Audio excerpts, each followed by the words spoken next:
रात के लगभग 3 बजे थे। बाहर तेज बारिश हो रही थी। बिजली की चमक हर कुछ सेकंड में पूरे कमरे को सफेद रोशनी से भर देती थी। उसी रोशनी के बीच रोहित अपने फ्लैट के स्टोर रूम के बाहर खड़ा कांप रहा था। उसके हाथ में टॉर्च थी, लेकिन उसकी उंगलियां इतनी बुरी तरह कांप रही थीं कि लाइट बार बार हिल रही थी। स्टोर रूम के अंदर से किसी चीज के खरोंचने की आवाज लगातार आ रही थी, धीरे धीमे लेकिन साफ, जैसे कोई अंदर बंद हो और बाहर निकलना चाहता हो।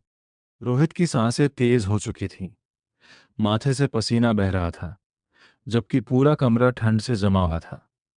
उसी पल उसे फिर वही बात याद आई जो पिछली रात श्मशान घाट में मिले उस अघोरी बाबा ने बोली थी। अगर कल सूरज ढलने के बाद तूने उस कमरे का दरवाज़ा खोला तो अगली सुबह तेरी लाश मिलेगी। उस वक्त रोहित ने उस बात को पागलपन समझा था, लेकिन अब उस दरवाजे के पीछे से आती आवाज़ें उसके दिमाग को तोड़ रही थीं। रोहित दिल्ली में अकेला रहता था। कुछ महीने पहले ही वह अपने नए फ्लैट में शिफ्ट हुआ था। नौकरी अच्छी थी, जिंदगी एकदम नॉर्मल चल रही थी। लेकिन उस फ्लैट में आने के कुछ दिनों के बाद से ही चीज़ें बदलने लगी थी।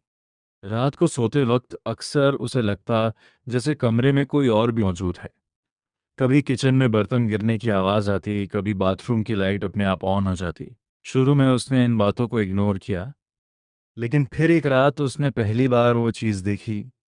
करीब 2 बजे उसकी नींद अचानक खुली। कमरे का दरवाज़ा आधा खुला हुआ था, बाहर अंधेरा था, लेकिन उसी अंधेरे में उसे लगा जैसे कोई आदमी दरवाजे के पास खड़ा उसे देख रहा हो। रोहित तुरंत उठकर बाहर भागा, लेकिन वहां कोई नहीं था। उस रात के बाद से हर दिन कुछ नया होने लगा। सुबह उठते ही आईने पर उंगलियों के निशान, कभी कमरे में गीली मिट्टी जैसी बदबू फैल जाती, और सबसे अजीब बात, स्टोर रूम का दरवाज़ा हमेशा अपने आप थोड़ा सा खुला मिलता। हालांकि रोहित ने उस कमरे को कभी इस्तेमाल नहीं किया था, वहां सिर्फ पुराना सामान रखा था। लेकिन असली डर उस दिन शुरू हुआ जब रोहित ऑफिस से लौटते वक्त पुराने शमशान घाट वाली सड़क से गुजर रहा था। उस रात बारिश हो रही थी, सड़क सुनसान थी। तभी अचानक उसकी कार बीच रास्ते में बंद हो गई। फोन में नेटवर्क नहीं आ रहा था, आसपास कोई इंसान भी दिखाई नहीं दे रहा था। रोहित कार से बाहर निकला और मदद ढूंढने लगा। तभी उसकी नज़र सड़क के नीचे बने पुराने श्मशान घाट पे गई। वहां एक चिता जल रही थी, और उसके सामने राख से ढका एक अघोरी बाबा बैठा था। उस बाबा की आंखें इतनी अजीब थीं कि रोहित उसे देखते ही डर गया। ऐसा लग रहा था जैसे वो पहले से उसका इंतजार कर रहा हो। अघोरी धीरे धीरे उठा और बिना कुछ पूछे रोहित के बिल्कुल सामने आकर खड़ा हो गया। उसके हाथ में इंसानी खोपड़ी थी, जिसमें आग जल रही थी। फिर उसने रोहित के चेहरे को कुछ सेकंड तक घूरा और अचानक हंसने लगा। वो हंसी नॉर्मल नहीं थी, उसमें ऐसा डर था जिसने रोहित को जम दिया। अघोरी ने उसकी तरफ देखकर कहा कि उसके साथ कोई चीज चल रही है, ऐसी चीज जो इंसान तो बिल्कुल नहीं है। रोहित कुछ समझ नहीं पाया, लेकिन तभी अघोरी ने उसका हाथ पकड़ लिया। उस अघोरी का हाथ बर्फ जैसा ठंडा था। अगले ही पल अघोरी ने धीरे से कहा, तू मौत को अपने घर खुद लेकर आया है। रोहित का चेहरा सफेद पड़ गया। तभी अघोरी ने बताया कि कुछ महीने पहले जो पुराना आईना रोहित सड़क किनारे से उठाकर लाया था, वही उसकी मौत की वजह बनेगा। ये सुनते ही रोहित को झटका लगा। उसे याद आया, करीब 3 महीने पहले उसे सच में एक पुराना काला आईना मिला था। वो आईना उसे काफी अजीब लगा। उसके किनारों पर कुछ पुराने निशान बने थे, लेकिन बिना वजह अट्रैक्ट होकर वो उसे अपने घर ले आया था। उसने वही आईना स्टोर रूम में रख दिया था।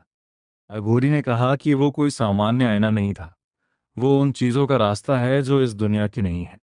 और अब उनमें से एक चीज़ रोहित के साथ उसके घर तक आ चुकी है। रोहित डर चुका था। उसने अघोरी से बचने का तरीका पूछा, लेकिन अघोरी कुछ देर चुप रहा, फिर बोला, कल शाम तक अगर तूने उस कमरे का दरवाज़ा खोला तो तेरी मौत तय है। उसके बाद अचानक तेज हवा चली, चिता की आग भड़क उठी, और अगले ही पल अघोरी वहां से गायब हो गया। रोहित पूरी रात में सो गया। सुबह उसने खुद को समझाया कि यह सब उसका भ्रम है, लेकिन जैसे जैसे शाम करीब आने लगी फ्लैट का माहौल बदलने लगा।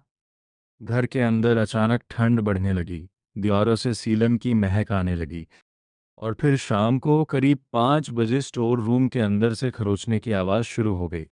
पहले धीमी, फिर तेज, जैसे कोई अंदर से दरवाज़ा तोड़ने की कोशिश कर रहा हो। रोहित ने डर के मारे अपने आप को कमरे में बंद कर लिया, लेकिन आवाज़ें बंद नहीं हुई। करीब 6 बजे अचानक पूरे फ्लैट की लाइट चली गई। अब पूरा घर अंधेरे में डूब चुका था। सिर्फ स्टोर रूम के नीचे से हल्की सी लाल लाइट बाहर आ रही थी। रोहित की हालत खराब हो चुकी थी। उसका दिमाग अब काम नहीं कर रहा था। डर और बेचैनी उसे धीरे धीरे उस दरवाजे की तरफ खींच रहे थे, और आखिरकार उसने अपने कांपते हाथों से स्टोर रूम का दरवाज़ा खोल दिया। कमरे के अंदर घुप अंधेरा था। हवा बर्फ जैसी ठंडी थी। दीवारों पर नाखूनों के निशान थे। फर्श पर राख फैली हुई थी, और कमरे के बीचों बीच वही पुराना आईना रखा था। लेकिन इस बार उस आईने में रोहित का रिफ्लेक्शन नहीं दिख रहा था। वहां कोई और खड़ा था, लंबे काले इंसान जैसी कुछ, जिसकी आंखें पूरी सफेद थीं। रोहित पीछे हटने लगा, लेकिन तभी आईने के अंदर खड़ी वो चीज धीरे धीरे मुस्कुराने लगी, और अगले ही पल उसने आईने के अंदर से अपना हाथ बाहर निकाल दिया। रोहित की चीख पूरे फ्लैट में गूंज उठी। अगली सुबह पुलिस जब फ्लैट के अंदर पहुंची तो वहां सिर्फ वो टूटा हुआ आईना मिला। कमरे की दीवारों पर राख से अजीब निशान बने थे, और फर्श पर पड़ा था रोहित का फोन, जिसमें रिकॉर्डिंग चल रही थी। उस रिकॉर्डिंग में सिर्फ एक आवाज़ सुनाई दे रही थी, धीमी और भारी और इंसानों जैसी बिल्कुल नहीं। अब ये दरवाज़ा हमेशा के लिए खुल चुका है।